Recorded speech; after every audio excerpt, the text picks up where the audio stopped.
Boston College football returns this week with the start of summer camp. Today, we're going to look at 3 games that could be potential upsets for Boston College and 3 games you might want to be a little bit more nervous about. All this and more on today's Locked On Boston College. You are Locked On Boston College, your daily podcast on the Boston College Eagles, part of the Locked On Podcast Network, your team every day.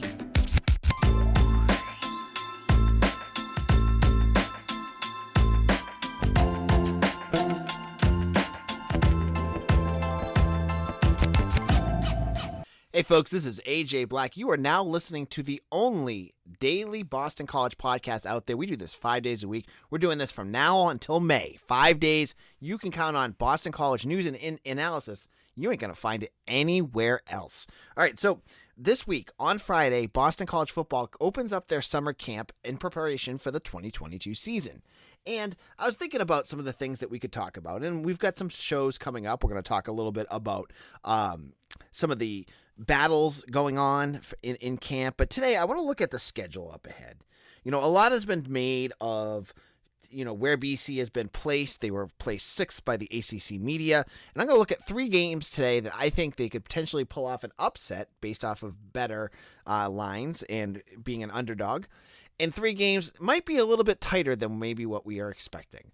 So let's kick this off with the games that BC might need to be a little bit more worried about. These are games that BC are trap games for the Eagles. Now, for these games, I'm expecting BC to be a favorite or close to, you know, even odds in these games. BetOnline probably will have them either like, you know, a couple points favorites, a couple points as underdogs, but these are games that I think that BC should worry about. The first big one for me is Syracuse. Now, Syracuse is at home. It's the end of the season. And the reason why I worry about Boston College at Syracuse is Sean Tucker. Sean Tucker last year was one of the best running backs in the country. He is dynamic. He is one of the best I've seen in the ACC in a while. And BC is poor against the run. They have been for, you know, a couple years now. And they're going to have to really bring that up. They were 92nd in the country last year against the run.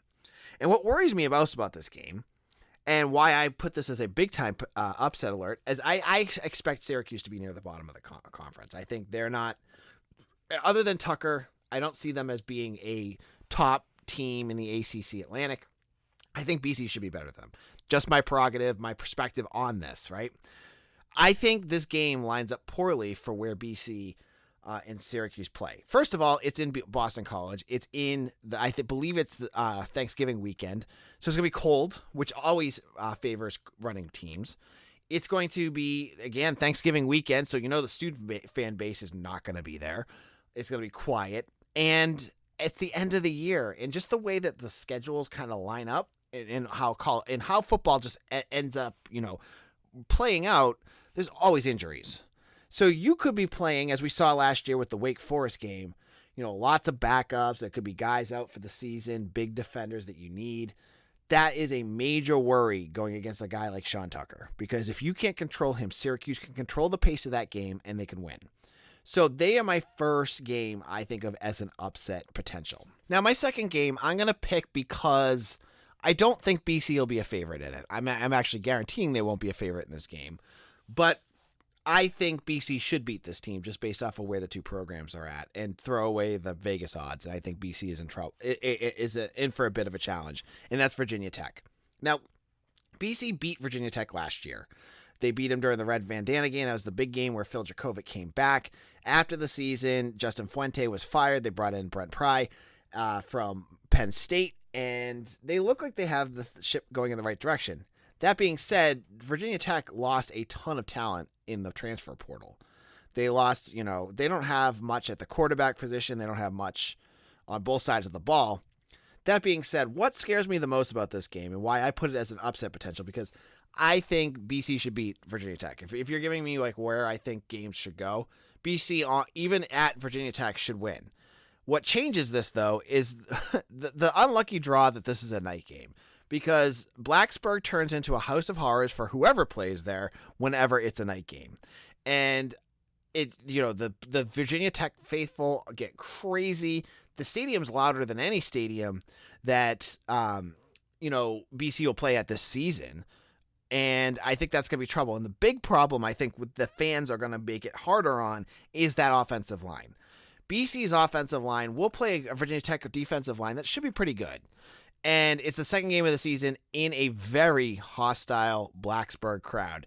So as much as I say I think that BC should be favored in this game, I am going to put Virginia Tech as another potential upset bid for a team to beat the Eagles. And finally, the last pick I'm going to make is, of course, UConn. No, UConn is not going to beat BC no matter what happens. I'm not going to be just condescending too much, but UConn's not going to have a chance. I'm not going to put them. It's Rutgers. So Rutgers is interesting. They are an 8-point underdog right now against Boston College. I don't think they're going to beat BC, but I saw Ben Stevens, who used to have a podcast on the Locked On Network, saying that this was a coin flip game. It's not if it's an 8-point spread. That being said, Greg Schiano at Rutgers has some good stuff going on. He's done a nice job recruiting. They're going to have, this is going to be a big game for them, because they're battling. He's battling his disciple, Jeff Hafley, on the road against a team that always beats them for recruits until recently. And so this is a big game for Scarlet Knights. And I can see them playing with a lot of emotion. And if they catch BC napping, say again that offensive line is not playing well or they're not clicking very quickly, they could get to them. And a quarterback like Gowan Wimsatt, their 4-star quarterback, if he gets going, watch out. He's mobile, which we've seen is a problem for Boston College defenses. I don't know. This is a game I want to watch as a potential upset. I don't think it's going to happen. I would put this as my third most likely. I think the Syracuse game is my biggest one, but I think Rutgers is my 3. I almost put Duke on here, but I don't see Duke figuring out anything on a Friday night against Boston College, so I can't do that. And I think BC is going to be, unfortunately for the Eagles, as much as I want to see them have a great season, they're going to be underdogs in almost every other game this season. And I think that's going to lead to our second segment. We're going to pick 3 games I think BC should win. And we'll get to those in just a moment. Now, as you gear up for fall, you need the right people on your team to help your small business fire on all cylinders. LinkedIn Jobs is here to make it easier to find the people you want to talk to faster and for free. Create a job posting in minutes on LinkedIn Jobs to reach your network and beyond in the world's largest professional network of over 810 million people. Then add your job in the purple hashtag hiring frame to your LinkedIn profile to spread the word that you're hiring so your network can help you find the right people to hire. Simple tools like screening questions make it easy to focus on candidates with just the right skills and experience so you can quickly prioritize who you'd like to interview and hire. It's why small businesses rate LinkedIn Jobs #1 in delivering quality hires versus leading competitors. LinkedIn Jobs helps you find the candidates you want to talk to faster. Did you know every week nearly 40 million job seekers visit LinkedIn? Post your job for free at linkedin.com/lockedoncollege. That's linkedin.com/lockedoncollege to post your job for free. Terms and conditions apply. All right, this is AJ Black. We're talking the summer camp here, and we're looking at games. We only got a month and a half, or not even a month and a half, 4 weeks until the kickoff of the 2022 season. And I don't know about you, I am pumped. I miss college football. I live in the Boston area, and waiting for the Red Sox to figure it out. I'm done with that. I want BC football back. And I am excited to talk about this next segment about 3 games I think BC could earn a big upset win. The first game I'm going to pick is on the road in Tallahassee against Florida State. Now, last year, Boston College didn't get a chance to really fully have their guns fully loaded against the Seminoles, as Phil Dracovic was pretty hurt, and that offensive line did a terrible job against Florida State's defensive line. But for this game, I'm going to put this down as a potential upset because I think you're going on the road against Florida State. Florida State's obviously going to get the advantage here on the betting line. They're going to definitely be the favorites here. But I like, as long as Phil Dracovic is healthy here, and that's going to be my caveat for literally everything that we talk about in this segment. If Phil Dracovic is healthy. Yeah, if Phil Dracovic is hurt, then we're going to talk in a whole different story here, right? Well, if Dracovic is healthy here, they head down to Tallahassee in a game that I think I'm not too. I don't think of like Tallahassee as like a horror show to play like Death Valley or Blacksburg.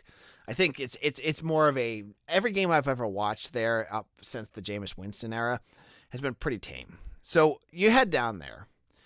You play against a team with Jordan Travis. Yeah, he beat you pretty badly last year. But you can now have, hopefully, a weapon to counteract that with Dracovic. So I am not sold on Mike Norvell yet, their head coach, and what he's trying to do in Florida State. There's something about this program that strikes me as they don't have the right head coach yet. And the last couple of years, they've been booting guys left and right. I mean, we have one at safety right now, Jaden Woodbay, that ended up leaving that program. I don't see the culture and what they want to do there, like starting to build. I've been reading a lot of recruiting stories about Florida State, keeping abreast on that. And even there, like they're supposed to be an elite recruiting school. They're not doing it right now. They're still losing major battles to a lot of the other Southern schools. I don't see it with Norvell yet. And I feel like Hafley sees what he has to do with Travis, based off what happened last year, and hopefully he has the weapons to do it. So I think BC could go down to Tallahassee and win that game. That's my first upset alert pick. The second one I'm going to pick, I'm not picking Notre Dame. Sorry, I'm just going to throw that out there right now. BC's offensive line against that defensive line on the road, I have a hard time thinking it'll be Notre Dame. The second game I'm going to pick, though, is Louisville. Now, Louisville seems to be the darling of the summer. They are the black horse everyone is behind right now. They're a borderline top 25 team. They're recruiting great. They've got all this talent from the transfer portal. Malik Cunningham is the second coming of Lamar Jackson, blah, blah, blah, blah, blah. I get it, right? There's excitement around the program. That being said, just like I'm not a fan of Norvell, I'm also not a huge believer yet in Malik Cunningham. He's fine, but is he elite? Nah, I don't see that. I don't see him as elite yet. And BC gets them at home, and I think that's a big difference. You get to play away from Kentucky. You get to play them at home. I like BC in this game. I think if they can slow down Cunningham, I mean, Cunningham only beat BC and BC with literally no offense last year. They only beat them by like 2 touchdowns, and BC held their own against them for quite a while. If you've got, again, Dracovic being able to move that ball and to kind of keep Cunningham on the sidelines, I like BC to possibly sneak out an upset here. So they're my second pick for an upset.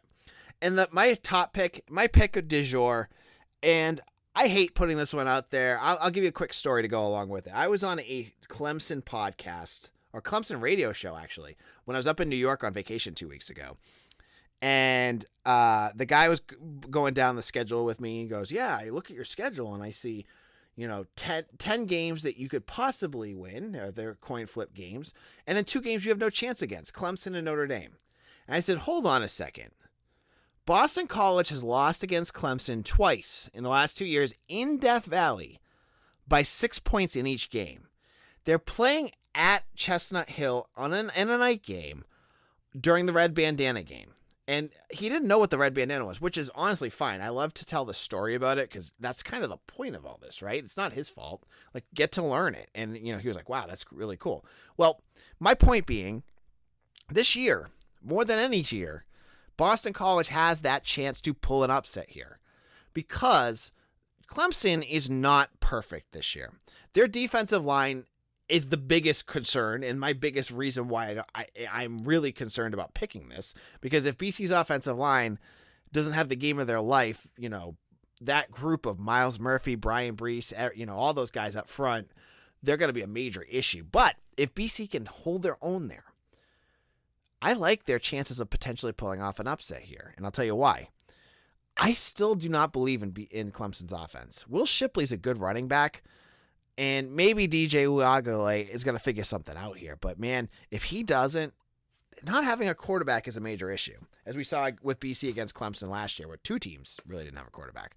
So if Boston College goes into this game, they get the offense going, the defense is playing okay, the intangibles with this being a night game, this being the Red Bandana game, there's weirder things that could happen. And you know what? This may be just a shot in the dark. And if I was a betting man, would I bet on it? Depends on what the odds are. Would I bet on BC straight out? Probably not. But I'm saying right now, we're talking in August. We're hope springs eternal for the Eagles every August. And, this game could turn into BC losing by 21. I don't know. I'm thinking, just looking at what's happened in the last 2 years, you get hopefully a healthy Boston College squad with all those other things that I just talked about. This could be a game that they upset. And I didn't put Notre Dame on there, as I said earlier. NC State, they're probably the best team in the ACC. I'm not going to put that on there. Wake Forest scares the crap out of me based on where this defense is at.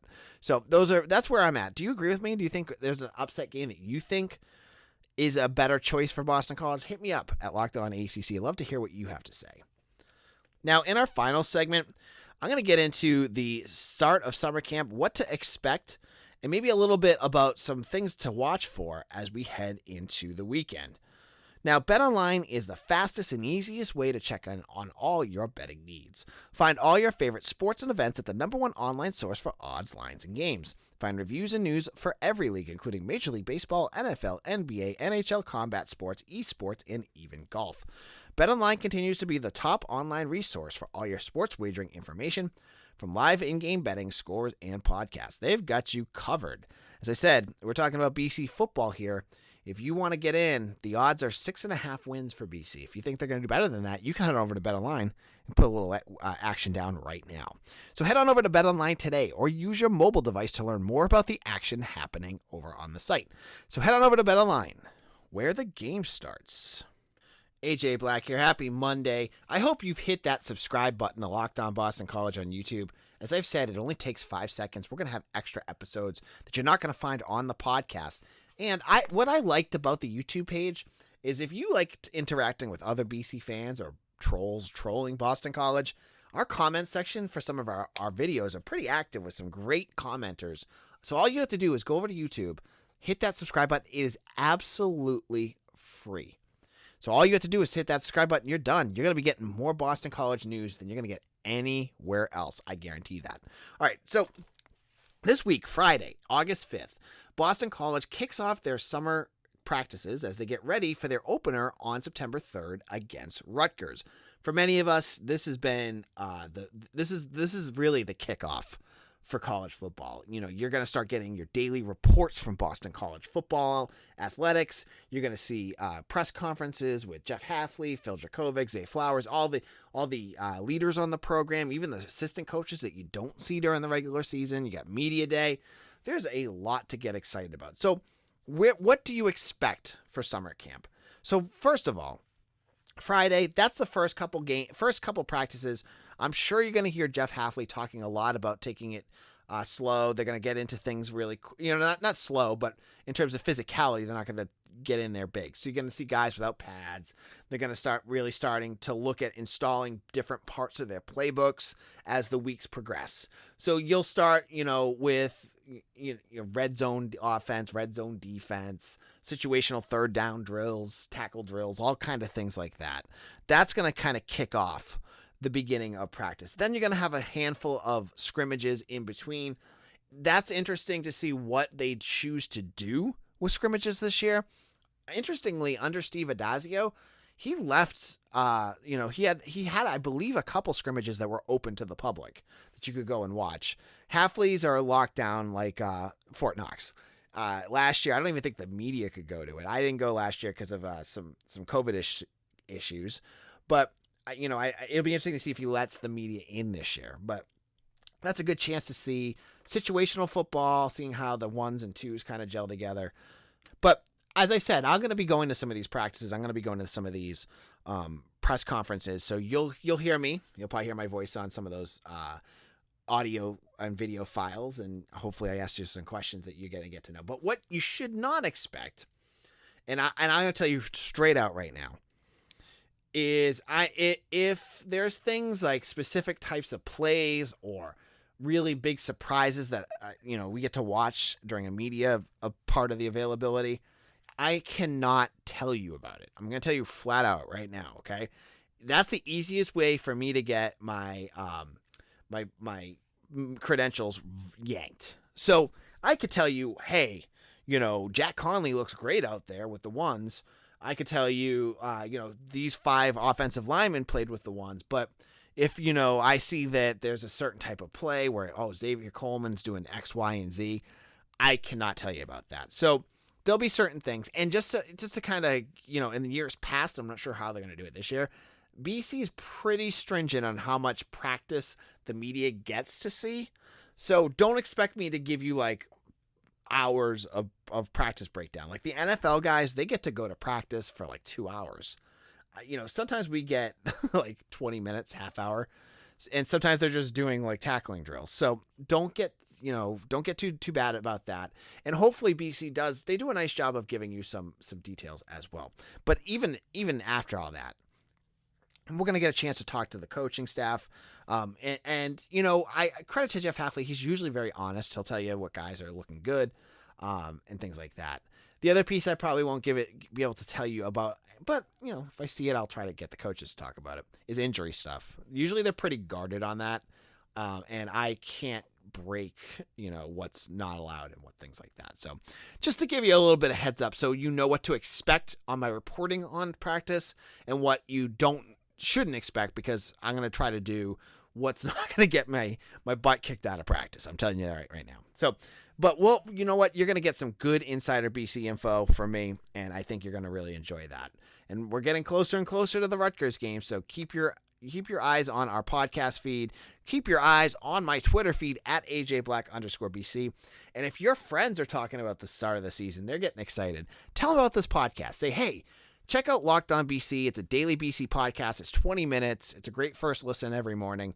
I think you'll enjoy it. And if you do that, it'll help this podcast grow. We have grown like 120% in a year.